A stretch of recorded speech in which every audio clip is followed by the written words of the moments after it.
Hello, welcome back to my YouTube channel. If this is your first time watching my video, do well to subscribe.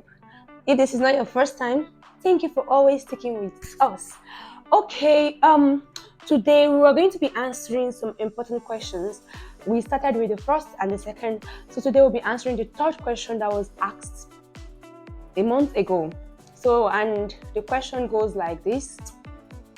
I study, I pray, but after each exam, I discover that I get a result that I don't deserve. So this is something that most students face. Sometimes you discover that you actually prayed, you practiced, you prepared very well, but after all this, the results that you got is actually less than what you prepared for or what you planned. I wouldn't say that it has happened to me too, and it has happened to some of my friends, even some of my colleagues in school, and that is why I decided to put up this video. And when I saw the question, I was like, wow, I knew this kind of question is coming up, so I decided to put up a video like this. And I believe that after this video you will get value and you will get some things that will help you to manage those times. I've gotten so many messages from persons that maybe wrote MBBS, professional exam in medicine, and maybe they failed or they were asked to repeat, and most of them go into depression. And some of them, they don't just know where they got it wrong, they don't just know what they did or how they studied that they ended up getting that result. And you see that most of them studied more than some persons that passed. First thing I would like to say is that you failed an examination does not mean that you are not smart. That's the first thing I want to tell you. The fact that you failed an examination does not mean that you are not smart. For the very fact that you are in medicine and surgery shows that you are smart. You are really smart. I'm telling you, you are smart. For the fact that you wrote JAMB and you got into the university, no matter the course you are studying, the fact that you wrote JAMB and you passed JAMB, you are smart. So that you failed an examination does not mean that you are not smart. It simply means that maybe they set the part that you did not read, or maybe you couldn't cover that part and you saw it in an examination. Do you understand? So you are smart. Say to yourself, I am smart. Yes, you are smart. So that's one thing I want you to understand, that you are smart. So when you check the results, once they paste the result and you checked the result, and what you are seeing there is a result that you don't want, the first thing to do is to go back to your room, close the door, get your earpiece, put a song, a worship song, and start singing to God. I know this is very difficult. It's actually the most difficult thing to do, to praise God in the midst of tears and all the worries and all. Because at that particular time, the only thing that will be coming to your mind is, God, what did I do? God, what did I do? Did I do something bad? Why did you allow me to get this kind of result? Why did I fail? Why did I do this? The devil knows how to make us cry. But I've always told the devil that the best place I will cry is always in the presence of God. So at that particular moment, I know that tears are already formed in my eye. So I just had to go to my room at that particular point.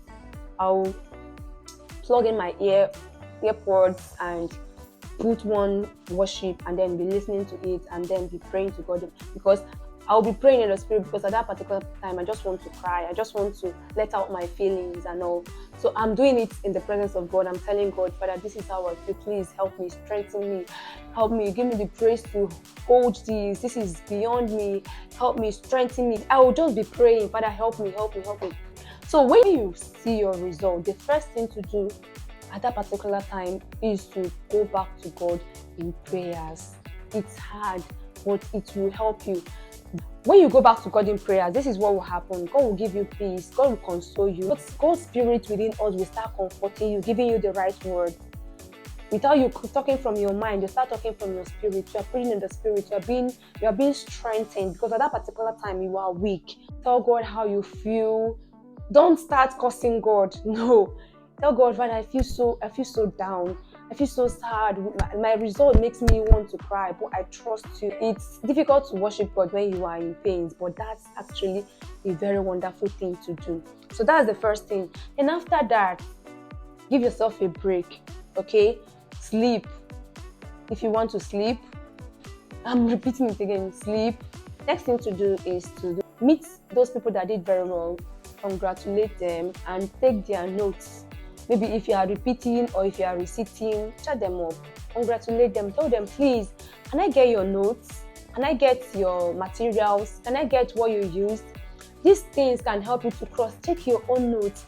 Maybe the way you made your notes or the way you answered your question in the hall was not actually what the lecturers want. So those people that got distinctions, that did very well, you can meet them and tell them, okay, I just want to know how you did this. How were you able to achieve the result that you achieved?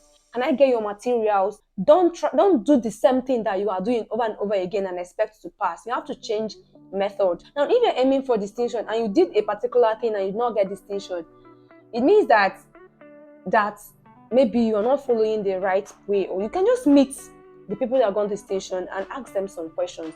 What did you do? How did you study? Can I compare your notes and my notes? One thing I've noticed about students that are repeating and students that are reciting is that they normally fall into this familiarity trap. Okay, I already know the kind of question that they set. I already know the past question. I already know how to solve it. You knew this and you still failed. So when you fail, drop everything you think you know and come back to the dashboard and learn new things. That you know the question that they are going to set or the question that they normally set does not mean that you will get it in the hall. Once you've gotten this information from the people that did very well, approach your study as if you are coming for the first time, okay? Don't read something and be, okay, I know this one. Please calm down and try to know if you really know this thing by bringing it out from your head. I'll always say that the best method of studying is recall, right? The best method of studying is recall. So try to recall, try to bring it out from your head. As a repeat student, you've been doing this for a long time. Now, you are familiar with it. How do you check that you are familiar with this question? Try to bring it out of your head. Get these materials from people that did very well. See how they answered their own, and then try to answer it offhand. Don't use any book. Don't use your phone. Don't use any material. Answer it yourself, so that when you get to the exam hall, you will not be struggling to remember what you are supposed to know.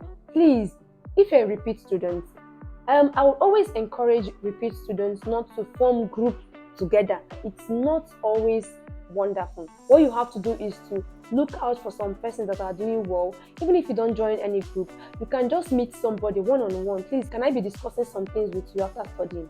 You can do that, or one person is enough, or two persons. But please, everybody that is repeating should fix themselves to other groups that are doing very well, so that you people will not make that same mistake that you made before. So that's another thing.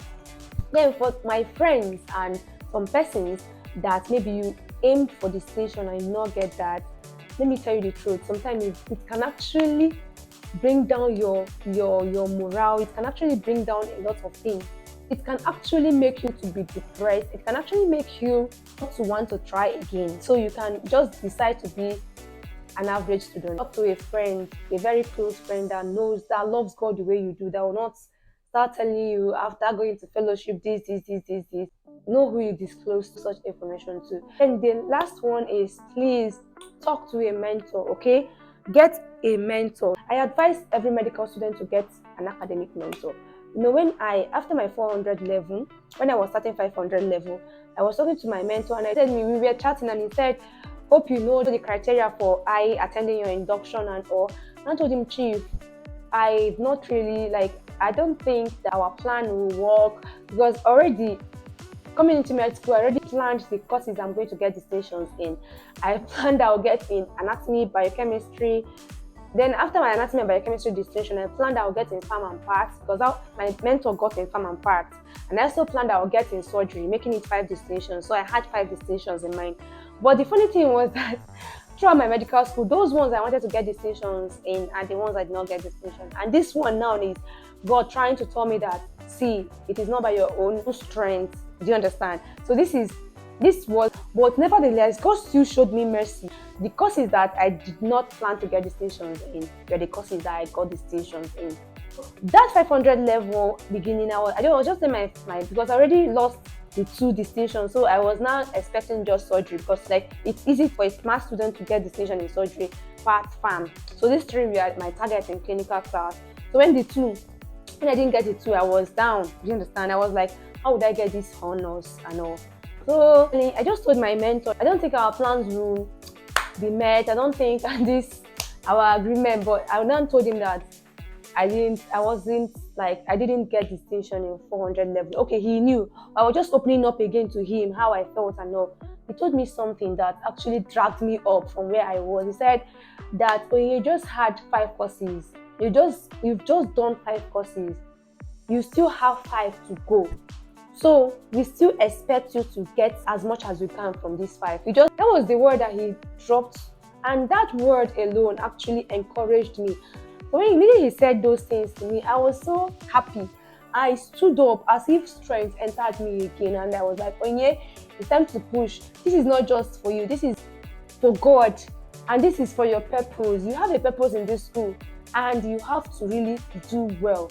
So I stood up and I started studying. I started doing, because at the point I was like, let's just, after all, I put in all my best and I did not get this. So let's just relax and let's just be passing. After all, I was just giving myself reasons not to do well again. Like, do you understand? As you might be listening to me now and you think that I was so perfect while I was in school.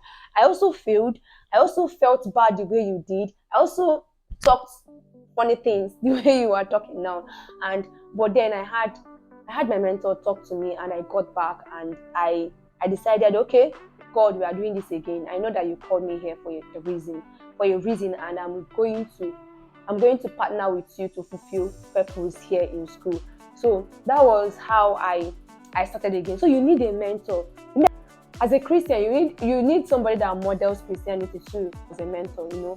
It's very, very important, because he understands you. He has been in your shoes. You will not go and have an unbeliever that will tell you to do expo in exam. No, you need a Christian as a mentor that will help you in line with God's pattern, in line with God's standard for academic excellence. Okay, so you need a Christian as a mentor. So you have to get a mentor. It's very important. Get a mentor. Don't just run the race. Even now that I've graduated, I'll be like, okay, I want to specialize in internal medicine, so I need a mentor. So I'm praying to God to direct me to. So at every point in your life, you need a mentor. At every point in your life, you need a mentor that will help you so that the journey will be easier. Thank you for staying till the end. I'll be uploading my next video next week, and I hope that you stick around. And don't forget to please subscribe. Also invite your friends to subscribe so that you get life-changing content. Thank you. Bye.